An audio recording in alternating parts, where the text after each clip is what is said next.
1 Samuel 15. Samuel said to Saul, I am the one the Lord sent to anoint you king over his people Israel. So listen now to the message from the Lord.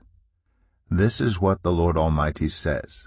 I will punish the Amalekites for what they did to Israel when they waylaid them as they came up from Egypt.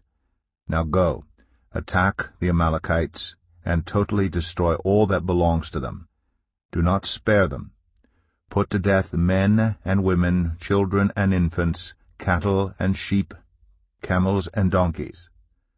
So Saul summoned the men and mustered them at Telaim, 200,000 foot soldiers and 10,000 from Judah. Saul went to the city of Amalek and set an ambush in the ravine. Then he said to the Kenites, Go away, leave the Amalekites, so that I do not destroy you along with them. For you showed kindness to all the Israelites when they came up out of Egypt. So the Kenites moved away from the Amalekites. Then Saul attacked the Amalekites all the way from Havilah to Shur, near the eastern border of Egypt. He took Agag, king of the Amalekites, alive, and all his people he totally destroyed with the sword. But Saul and the army spared Agag, and the best of the sheep and cattle, the fat calves and lambs, everything that was good. These they were unwilling to destroy completely, but everything that was despised and weak they totally destroyed. Then the word of the Lord came to Samuel. I regret that I have made Saul king, because he has turned away from me and has not carried out my instructions. Samuel was angry, and he cried out to the Lord all that night. Early in the morning Samuel got up and went to meet Saul, but he was told, Saul has gone to Carmel. There he has set up a monument in his own honor, and has turned and gone on down to Gilgal. When Samuel reached him, Saul said, The Lord bless you. I have carried out the Lord's instructions. But Samuel said, What then is this bleating of sheep in my ears? What is this lowing of cattle that I hear? Saul answered, The soldiers brought them from the Amalekites. They spared the best of the sheep and cattle to sacrifice to the Lord your God, but we totally destroyed the rest. Enough, Samuel said to Saul. Let me tell you what the Lord said to me last night. Tell me, Saul replied. Samuel said, Although you were once small in your own eyes, did you not become the head of the tribes of Israel? The Lord anointed you king over Israel, and he sent you on a mission, saying, Go and completely destroy those wicked people, the Amalekites. Wage war against them until you have wiped them out. Why did you not obey the Lord? Why did you pounce on the plunder and do evil in the eyes of the Lord? But I did obey the Lord, Saul said. I went on the mission the Lord assigned me. I completely destroyed the Amalekites and brought back Agag their king. The soldiers took sheep and cattle from the plunder, the best of what was devoted to God, in order to sacrifice them to the Lord your God at Gilgal. But Samuel replied, Does the Lord delight in burnt offerings and sacrifices as much as in obeying the Lord? To obey is better than sacrifice, and to heed is better than the fat of rams. For rebellion is like the sin of divination, and arrogance like the evil of idolatry. Because you have rejected the word of the Lord, he has rejected you as king. Then Saul said to Samuel, I have sinned. I violated the Lord's command and your instructions. I was afraid of the men, and so I gave in to them. Now I beg you, forgive my sin and come back with me, so that I may worship the Lord. But Samuel said to him, I will not go back with you. You have rejected the word of the Lord, and the Lord has rejected you as king over Israel. As Samuel turned to leave, Saul caught hold of the hem of his robe, and it tore. Samuel said to him, The Lord has torn the kingdom of Israel from you today, and has given it to one of your neighbors, to one better than you. He who is the glory of Israel does not lie or change his mind, for he is not a human being, that he should change his mind. Saul replied, I have sinned. But please honor me before the elders of my people and before Israel. Come back with me, so that I may worship the Lord your God. So Samuel went back with Saul, and Saul worshipped the Lord. Then Samuel said, "Bring me Agag, king of the Amalekites." Agag came to him in chains, and he thought, "Surely the bitterness of death is past." But Samuel said, "As your sword has made women childless, so will your mother be childless among women." And Samuel put Agag to death before the Lord at Gilgal. Then Samuel left for Ramah. But Saul went up to his home in Gibeah of Saul. Until the day Samuel died, he did not go to see Saul again, though Samuel mourned for him, and the Lord regretted that he had made Saul king over Israel. 1 Samuel 16. The Lord said to Samuel, "How long will you mourn for Saul, since I have rejected him as king over Israel? Fill your horn with oil, and be on your way. I am sending you to Jesse of Bethlehem. I have chosen one of his sons to be king." But Samuel said, "How can I go? If Saul hears about it, he will kill me." The Lord said, "Take a heifer with you and say, 'I have come to sacrifice to the Lord.' Invite Jesse to the sacrifice, and I will show you what to do. You are to anoint for me the one I indicate." Samuel did what the Lord said. When he arrived at Bethlehem, the elders of the town trembled when they met him. They asked, "Do you come in peace?" Samuel replied, "Yes, in peace. I have come to sacrifice to the Lord. Consecrate yourselves and come to the sacrifice with me." Then he consecrated Jesse and his sons and invited them to the sacrifice.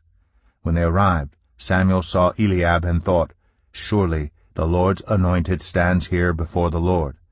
But the Lord said to Samuel, "Do not consider his appearance or his height, for I have rejected him. The Lord does not look at the things people look at. People look at the outward appearance, but the Lord looks at the heart." Then Jesse called Abinadab, and had him pass in front of Samuel. But Samuel said, "The Lord has not chosen this one either." Jesse then had Shammah pass by, but Samuel said, "Nor has the Lord chosen this one." Jesse had 7 of his sons pass before Samuel. But Samuel said to him, "The Lord has not chosen these." So he asked Jesse, "Are these all the sons you have?" "There is still the youngest," Jesse answered. "He is tending the sheep." Samuel said, "Send for him. We will not sit down until he arrives." So he sent for him and had him brought in. He was glowing with health, and had a fine appearance and handsome features. Then the Lord said, "Rise and anoint him. This is the one." So Samuel took the horn of oil, and anointed him in the presence of his brothers, and from that day on the Spirit of the Lord came powerfully upon David. Samuel then went to Ramah. Now the Spirit of the Lord had departed from Saul, and an evil spirit from the Lord tormented him.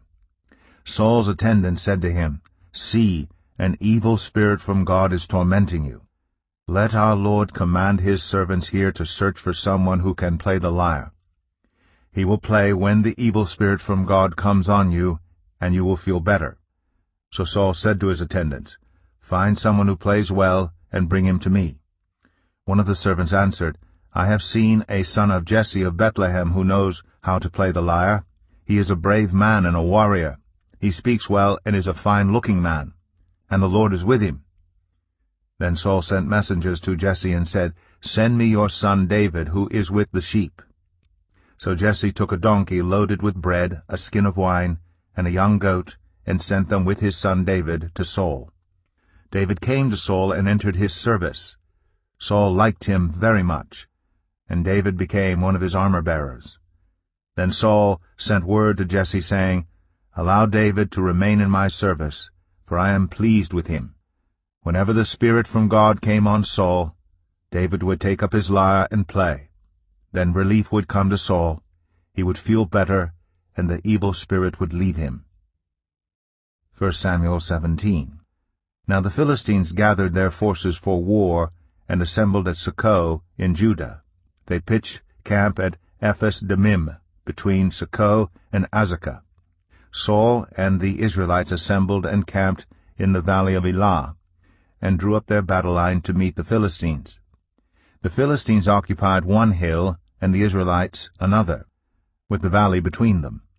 A champion named Goliath, who was from Gath, came out of the Philistine camp. His height was 6 cubits and a span.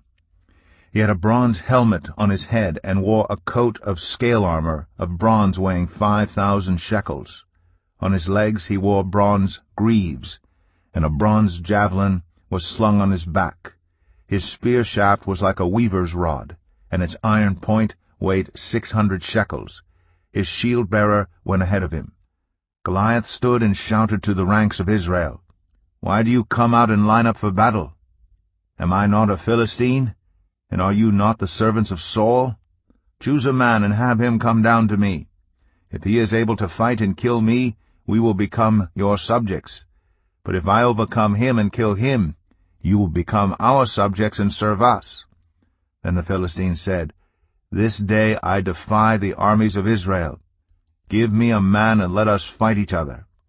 On hearing the Philistines' words, Saul and all the Israelites were dismayed and terrified. Now David was the son of an Ephrathite named Jesse, who was from Bethlehem in Judah. Jesse had 8 sons, and in Saul's time he was very old. Jesse's 3 oldest sons had followed Saul to the war. The firstborn was Eliab, the second Abinadab, and the third Shammah. David was the youngest. The 3 oldest followed Saul, but David went back and forth from Saul to tend his father's sheep at Bethlehem. For 40 days the Philistine came forward every morning and evening and took his stand. Now Jesse said to his son David, "Take this ephah of roasted grain, and these 10 loaves of bread for your brothers, and hurry to their camp. Take along these 10 cheeses to the commander of their unit. See how your brothers are, and bring back some assurance from them. They are with Saul and all the men of Israel in the valley of Elah, fighting against the Philistines." Early in the morning David left the flock in the care of a shepherd, loaded up, and set out as Jesse had directed. He reached the camp as the army was going out to its battle positions, shouting the war cry. Israel and the Philistines were drawing up their lines facing each other. David left his things with the keeper of supplies, ran to the battle lines, and asked his brothers how they were. As he was talking with them, Goliath, the Philistine champion from Gath, stepped out from his lines and shouted his usual defiance, and David heard it. Whenever the Israelites saw the man, they all fled from him in great fear. Now the Israelites had been saying, "Do you see how this man keeps coming out? He comes out to defy Israel.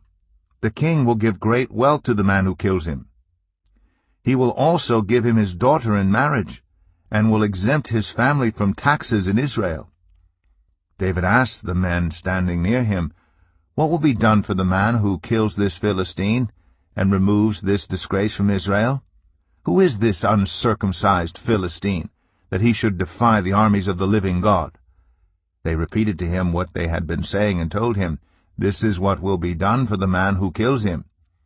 When Eliab, David's oldest brother, heard him speaking with the men, he burned with anger at him and asked, "Why have you come down here? And with whom did you leave those few sheep in the wilderness? I know how conceited you are, and how wicked your heart is. You came down only to watch the battle." "Now what have I done?" said David. "Can't I even speak?" He then turned away to someone else and brought up the same matter. And the men answered him as before.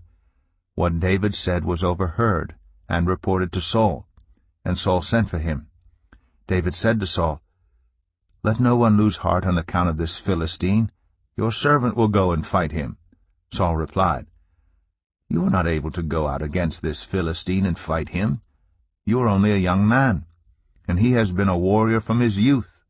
But David said to Saul, "Your servant has been keeping his father's sheep. When a lion or a bear came and carried off a sheep from the flock, I went after it, struck it, and rescued the sheep from its mouth. When it turned on me, I seized it by its hair, struck it, and killed it. Your servant has killed both the lion and the bear. This uncircumcised Philistine will be like one of them, because he has defied the armies of the living God. The Lord who rescued me from the paw of the lion and the paw of the bear will rescue me from the hand of this Philistine." Saul said to David, "Go, and the Lord be with you." Then Saul dressed David in his own tunic. He put a coat of armor on him and a bronze helmet on his head. David fastened on his sword over the tunic and tried walking around, because he was not used to them. "I cannot go in these," he said to Saul, "because I am not used to them." So he took them off. Then he took his staff in his hand, chose 5 smooth stones from the stream, put them in the pouch of his shepherd's bag, and, with his sling in his hand, approached the Philistine. Meanwhile the Philistine, with his shield-bearer in front of him, kept coming closer to David. He looked David over and saw that he was little more than a boy, glowing with health and handsome, and he despised him. He said to David, "Am I a dog, that you come at me with sticks?" And the Philistine cursed David by his gods. "Come here," he said, "and I'll give your flesh to the birds and the wild animals." David said to the Philistine, "You come against me with sword and spear and javelin, but I come against you in the name of the Lord Almighty, the God of the armies of Israel, whom you have defied. This day the Lord will deliver you into my hands, and I'll strike you down and cut off your head. This very day I will give the carcasses of the Philistine army to the birds and the wild animals. And the whole world will know that there is a God in Israel. All those gathered here will know that it is not by sword or spear that the Lord saves, for the battle is the Lord's, and he will give all of you into our hands." As the Philistine moved closer to attack him, David ran quickly toward the battle line to meet him. Reaching into his bag and taking out a stone, he slung it and struck the Philistine on the forehead. The stone sank into his forehead, and he fell face down on the ground. So David triumphed over the Philistine with a sling and a stone. Without a sword in his hand, he struck down the Philistine and killed him. David ran and stood over him. He took hold of the Philistine's sword and drew it from the sheath. After he killed him, he cut off his head with the sword. When the Philistines saw that their hero was dead, they turned and ran. Then the men of Israel and Judah surged forward with a shout and pursued the Philistines to the entrance of Gath and to the gates of Ekron. Their dead were strewn along the Sharaim road to Gath and Ekron. When the Israelites returned from chasing the Philistines, they plundered their camp. David took the Philistine's head and brought it to Jerusalem. He put the Philistine's weapons in his own tent. As Saul watched David going out to meet the Philistine, he said to Abner, commander of the army, "Abner, whose son is that young man?" Abner replied, "As surely as you live, your majesty, I don't know." The king said, "Find out whose son this young man is." As soon as David returned from killing the Philistine, Abner took him and brought him before Saul, with David still holding the Philistine's head. "Whose son are you, young man?" Saul asked him. David said, "I am the son of your servant Jesse of Bethlehem." As we close out of the video today, I would like to bring your guys' attention to both my merch shop and my shop. Now, both of these I've been working on for quite some time. I started my merch shop, I believe, in 2021, something around there, and my shop I started just last year. Both have not been doing very well at all, but I figured I would bring it to your guys' attention. Both of them have great items that you might love and you may want. So the links will be in the description of the video for both of those. So if you're interested in what I might have on both of them, go ahead and check it out. Anyways, I will see you guys later. Goodbye.